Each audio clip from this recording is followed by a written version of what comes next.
ఆంధ్ర తెలంగాణలో తక్కువ ఫీజులతో high quality results ఇస్తున్న ఏకైక సంస్థ Tirumal IAS institute. Welcome to Suman TV.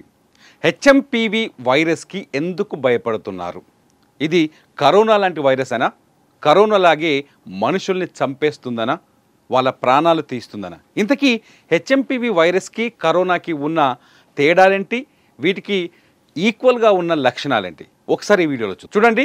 HMPV virus పట్ల మనం చాలా అవగాహన కలిగి ఉండాలి. ఎందుకంటే కరోనా సమయంలో ఈ అవగాహన లోపమే చాలా మంది ప్రాణాలు తీసి. కరోనా టైంలో ఎంతమంది చచ్చిపోయారు తెలుసా? ప్రపంచవ్యాప్తంగా 70,10,681 మంది చచ్చిపోయారు. కేవలం అవగాహన రాహిత్యం. కరోనా ఎలా వ్యాపిస్తుందో, దాని లక్షణాలు ఎలా ఉంటాయో తెలియక 70,10,681 మంది చచ్చిపోయారు. కేవలం ఇండియాలోనే 5,33,570 మంది చచ్చిపోయారు.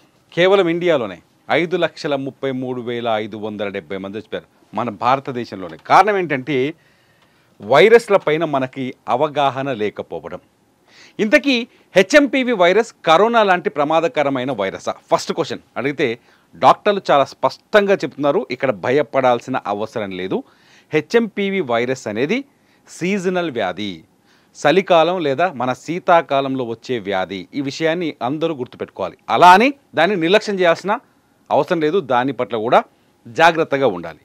హెచ్ఎంపీవీ వైరస్కి కరోనాకి ఉన్న పోలికలేంటి? ఏ విధంగా ఉంటుందంటే, హెచ్ఎంపీవీ వైరస్ ఇది కొత్త వైరస్ ఏం కాదు. హెచ్ఎంపీవీ వైరస్ గతంలో 2001లో ఈ వైరస్ కాస్త విస్తరించింది.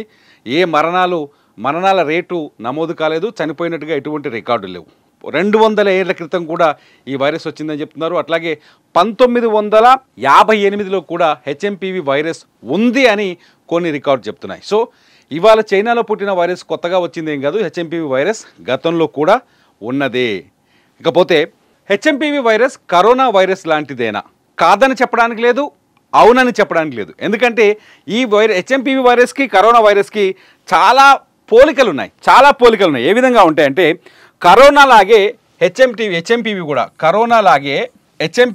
కూడా అంటువ్యాధి. సేమ్ కరోనా ఎలా అయితే వ్యాప్తి చెందుతుందో హెచ్ఎంపీవీ కూడా ఆ విధంగానే వ్యాప్తి చెందుతుంది. కాబట్టి హెచ్ఎంపీవీ వైరస్కి కరోనా వైరస్కి చాలా సిమిలర్ లక్షణాలు ఉంటాయి. చాలా చోట్ల సిమిలర్ లక్షణాలు ఉంటాయి.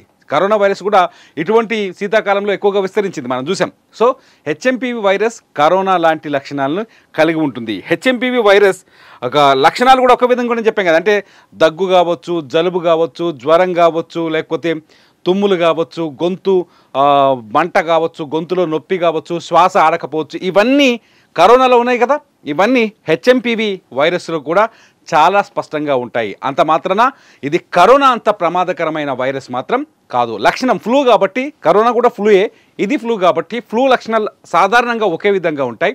హెచ్ఎంపీవీ కూడా ఆ విధంగానే ఉంటాయని వైద్యులు చాలా స్పష్టంగా చెప్తున్నారు. కాబట్టి ముందు ఆ లక్షణాలు ఏంటో ఒకసారి మనం అవగాహన కలిగి ఉండాలి. కరోనా లాగే హెచ్ఎంపీవీ వైరస్ లక్షణాలు కూడా ఒకే విధంగా ఉంటాయి. అంత మాత్రాన భయపడాల్సిన అవసరం లేదు. ఇకపోతే రెండు ఒకే విధంగా వ్యాపిస్తాయి. కరోనా, హెచ్ఎంపీవీ రెండు ఒకే విధంగా వ్యాపిస్తాయి. ఎలా వ్యాపిస్తాయి?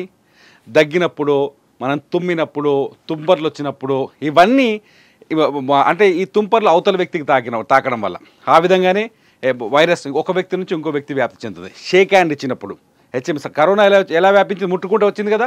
షేక్ హ్యాండ్ ఇచ్చినప్పుడు, లేదంటే ఒక వ్యక్తి ఇంకో వ్యక్తి తాకి ఉన్నప్పుడు, లేదంటే వాళ్ళ ఫుడ్ ప్లేట్లు ఎక్స్చేంజ్ చేసుకున్నప్పుడు, లేదంటే ఒక వస్తువుని హెచ్ఎంపీవీ వైరస్ సోకిన వ్యక్తికి ఆ ముట్టుకున్న వస్తువుని ఇంకొక వ్యక్తి ముట్టుకున్నప్పుడు, సేమ్ ఒకే విధంగా ఈ కరోనా లాగే ఇది కూడా ఒకే విధంగా కరోనా మాదిరిగానే వ్యాప్తి చెందుతుంది. చాలా స్పష్టంగా గుర్తుపెట్టుకొని, కరోనా లాగే ఇది కూడా ఒక వ్యక్తి నుంచి ఇంకో వ్యక్తికి వ్యాప్తి చెందుతుంది. మన కరోనా గతంలో నిల్చున్న ఏరియాలో 6 feet చుట్టూ ఉన్న వాళ్ళకి 6 feet వరకు కరోనా వ్యాప్తి ఉండేదట. సో ఆ 6 feet వరకు ఎవరు ఉండకూడదని చెప్పేసి మనిషికి మధ్య భౌతిక దూరాన్ని పాటించాలనే రూల్ వచ్చింది. సేమ్ హెచ్ఎంపీవీ కూడా ఆ విధంగానే ఒక వ్యక్తి నుంచి ఇంకో వ్యక్తికి వ్యాపిస్తుంది.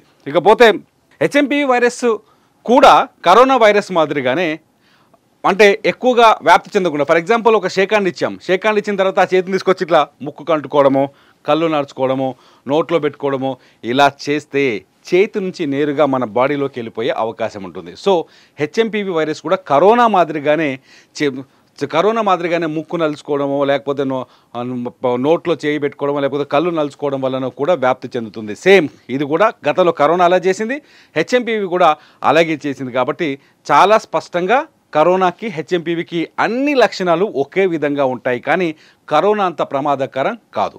ఇక్కడ ఇంకొక విషయం, హెచ్ఎంపీవీ వైరస్కి కరోనాకి ఉన్న తేడా ఏంటి అంటే, కరోనా 40 డిగ్రీల ఉష్ణోగ్రతలో కూడా 6 నుంచి 12 గంటల వరకు జీవించగలిగింది కరోనా వైరస్. కానీ హెచ్ఎంపీవీ కేవలం శీతాకాలంలో మాత్రమే వస్తుంది. చాలా స్పష్టంగా ఇవాళ మన వైద్యులు చెప్తున్నారు, భారతీయ వైద్యులు చెప్తున్నారు, అట్లాగే డాక్టర్లు చెప్తున్నారు. చైనా కూడా ఈ విషయాన్ని ఆ విధంగానే ప్రకటించింది. ఈసారి శీతాకాలంలో ఎక్కువ ఫ్లూలు వ్యాపించాయని చెప్పేసి కొద్దిసేపటి క్రితం చైనా కూడా ప్రపంచానికి సమాధానం చెప్పే ప్రయత్నం చేసింది. ఇది మన డాక్టర్లు కూడా నిజమని చెప్తున్నారు, కానీ భయపడాల్సిన పని లేదు, ఇది ప్రాణాంతకము కరోనా లాగా అని భయపడాల్సిన పని లేదని చెప్తున్నారు. ఇకపోతే హెచ్ఎంపీవీని కరోనా లాగే నిరోధించే అవకాశం ఉందా? చాలా సింపుల్. ఎందుకు 70,10,681 మంది చచ్చిపోయారంటే కరోనా పైన అవగాహన లేకపోవడం వల్ల. మన ఇండియాలో కూడా మనం చూసాం, గతంలో ఫస్ట్ వేవ్ వచ్చినప్పుడు చాలామందికి కరోనా వేగంగా వ్యాప్తి చెందింది. సెకండ్ వేవ్ వచ్చినప్పుడు నిర్లక్ష్యం చేశారు. ఎందుకంటే ఫస్ట్ వేవ్ వచ్చినప్పుడు ముట్టుకోవద్దంటే ముట్టుకోలేదు, భయపడ్డారు, ఏమీ కాలే, భౌతిక దూరాన్ని పాటించారు. కానీ సెకండ్ వేవ్ వచ్చేసరికి ఇదేం కాదులేని లైట్ తీసుకున్నారు చాలామంది. అందుకని సెకండ్ వేవ్లో చాలా ఎక్కువగా నష్టపోయాం. సో హెచ్ఎంపీవీకి కూడా కరోనా లాంటి నియంత్రణలు పాటిస్తే హెచ్ఎంపీవీ కూడా వ్యాప్తి చెందదు, ఇంకో వ్యక్తి నుంచి ఒక వ్యక్తికి వ్యాపించదు అని చెప్పేసి వైద్యులు చెప్తున్నారు. చాలా సింపుల్. ఏంటంటే 20 సెకండ్ల పాటు మీరు బయట తిరిగినా, లేకపోతే ఫుడ్ తిన ముందుగా అయినా, లేకపోతే ఒక వ్యక్తి ఎవరికైనా షేక్ హ్యాండ్ ఇచ్చినా 20 సెకండ్ల పాటు ఎప్పటికప్పుడు మీరు చేతులని సబ్బుతో శుభ్రంగా కడుక్కోండి. సబ్బుతో చెక్ పెట్టవచ్చు, దీనికి వేరే వైద్యమే అక్కలా. చేతులను శుభ్రంగా కడుక్కోండి.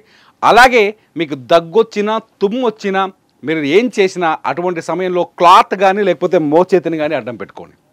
అవి అడ్డం పెట్టుకున్నప్పుడు మీ గొంతులోంచో ముక్కులోంచో వచ్చే ఆ వైరస్ కణాలు ఇతరులకు వ్యాపించే అవకాశం ఉండదు. ఇకపోతే ఖచ్చితంగా మీ పరిసరాల పరిశుభ్రతను పాటించండి. ఖచ్చితంగా పాటించండి. వేడి నీళ్ళనే తాగండి, ఉన్నంత వరకు కొంచెం వేడి చేసుకున్న నీళ్ళనే తాగండి. కరోనాకి ఎటువంటి శానిటైజర్ వాడండి. కరోనాకి ఎటువంటి జాగ్రత్తలు తీసుకున్నామో హెచ్ఎంపీవీ వైరస్ నిరోధించడానికి కూడా అటువంటి జాగ్రత్తలు తీసుకుంటే హెచ్ఎంపీవీ వైరస్ పెద్ద ప్రమాదకరం కాదు. కాకపోతే ఒక్కటి మాత్రం చాలా స్పష్టంగా వైద్యులు చెప్తున్నారు. ఏంటంటే హెచ్ఎంపీవీ వైరస్ హిస్టరీ చూస్తే 14 ఏళ్లలోపు పిల్లలు ఎవరైతే ఉన్నారో వాళ్ళకి కొంత ప్రమాదమయ్యే అవకాశం ఉంది. వాళ్ళలో శ్వాసకోశ సంబంధిత సమస్యలు తలెత్తే అవకాశం ఉంది. కాబట్టి వాళ్ళ పట్ల జాగ్రత్తగా ఉండండి. 5 ఏళ్లలోపు పిల్లల పట్ల ఇంకొంచెం జాగ్రత్తగా ఉండండి. అలాగే రోగ నిరోధక శక్తి ఎవరికైతే ఇమ్యూనిటీ పవర్ తక్కువ ఉందో వాళ్ళు కొంచెం జాగ్రత్తగా ఉండాలి. అట్లాగే 60 ఏళ్ల పైబడిన వృద్ధులు ఎవరైతే ఉన్నారో వీళ్ళు ఈ శ్వాసకోశ ఈ హెచ్ఎంపీవీ వైరస్ పట్ల కొంచెం జాగ్రత్తగా ఉండాల్సిన అవసరమైతే ఉందని వైద్యులు సూచిస్తున్నారు. చాలా సింపుల్, ఇదంతా డిస్కషన్ లేదు. చాలా నీట్గా భౌతిక దూరాన్ని పాటించండి, శుభ్రంగా చేతులు కడుక్కోండి, ముక్కు నోరు కళ్ళని నలపకండి మీ చేతులతోటి. అట్లాగే మాస్క్ పెట్టండి వీలున్నంత వరకు. దగ్గేటప్పుడు కానీ తుమ్మేటప్పుడు కానీ ఖచ్చితంగా మీరు ఏదైనా క్లాత్ కానీ మీ మోచేతిని కానీ అడ్డం పెట్టి దగ్గడం కానీ తుమ్మడం కానీ అలవాటు చేసుకోండి. అప్పుడు ఎటువంటి ఫ్లూనైనా కరోనాను కూడా ఎదుర్కోవచ్చు. కరోనాని ఎదుర్కొన్న మనం హెచ్ఎంపీవీని ఎదుర్కోవడం పెద్ద సమస్య కాదు. ఈ వీడియో పైన మీ అభిప్రాయాలు తెలియజేయండి. హెచ్ఎంపీవీకి భయపడాల్సిన అవసరం లేదు కాబట్టి ఈ వీడియో పైన మీ అభిప్రాయాలు తెలియజేయండి. చూస్తూనే ఉండండి సుమన్ టీవీ.